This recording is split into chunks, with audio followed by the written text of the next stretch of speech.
আসসালামু আলাইকুম viewers, Rinki Satkhira blogger চ্যানেলে আপনাদেরকে ওয়েলকাম জানাচ্ছি। দেখেন আপনাদের জন্য নতুন একটি ব্লগ নিয়ে হাজির হলাম। সেটা হচ্ছে কাটোরা ডাটা।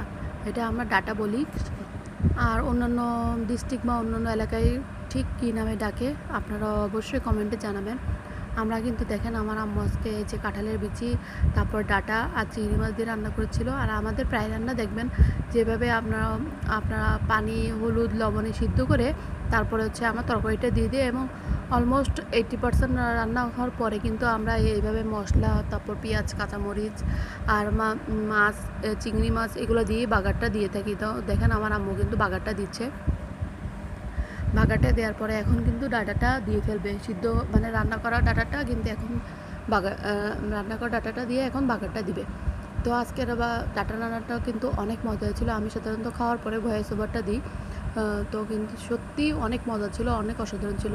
আপনারা যদি এরকম বাইরে কোনো জায়গায় ডাটা দেখেন তাহলে অবশ্যই এনে এভাবে রান্না করে দেখবেন, আর দেখবেন যে আসলে অনেক টেস্ট। এখানে ব্লগটা শেষ করছি। আল্লাহ হাফেজ।